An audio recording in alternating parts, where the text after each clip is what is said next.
প্রাচীনকালে বারাণসী নগরে ব্রহ্মদত্ত নামে এক রাজা ছিলেন। তার সময়ে বোধিসত্ত্ব কোনো এক বণিকের ঘরে জন্মগ্রহণ করেন।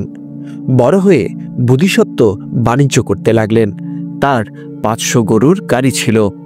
সেই সব গাড়িতে মাল বোঝাই করে তিনি কখনো পূর্ব দেশে কখনো পশ্চিম দেশে বাণিজ্য করতে যেতেন। সেই সময় বারাণসী নগরে আরও একজন নির্বোধ বণিক বাস করত। কোন অবস্থায় কি করতে হয় সেই বিষয়ে তার কোনো জ্ঞান ছিল না। একবার বোধিসত্ত্ব তার গাড়িগুলিতে অনেক মূল্যবান মাল বোঝাই করে তা বিক্রি করার জন্য দূরদেশে যাবার সংকল্প করেন। এমন সময় তিনি শুনতে পেলেন সেই নির্বোধ বণিক 500 গাড়িতে মাল বোঝাই করে সেই দেশে যাবার জন্য সব ঠিক করে ফেলেছে। তখন বোধিসত্ত্ব মনে মনে ভাবলেন, 1000 গাড়ি, 2000 বলদ ও এত লোকজন নিয়ে 2 বণিকের একসঙ্গে যাওয়া উচিত হবে না।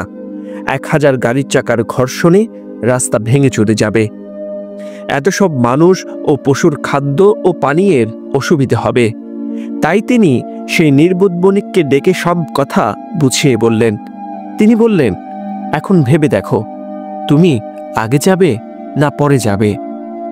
সেই বণিক সব ভেবে বলল, সে আগে যাবে, কারণ সে ভাবে আগে গেলে সে রাস্তা ভালো পাবে, পথে বলদদের জন্য ভালো ঘাস পাবে, মানুষদের জন্য গাছে ফলমূল পাবে, তাছাড়া ইচ্ছা মতো মাল কেনাবেচা করতে পারবে।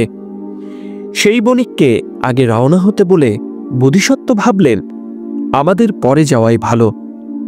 ওদের গাড়িগুলি যাওয়ার ফলে উঁচু নিচু রাস্তা সমান হবে। ওদের বলদগুলি এখন পাকা ঘাস পাতা খাবে, পরে সেই সব ঘাসে যেসব কচি পাতা বার হবে আমার বলদগুলি তা খাবে। ওরা পথে জলের জন্য যেসব কূপ খনন করবে আমরা পরে যাওয়ায় তা ব্যবহার করতে পারব।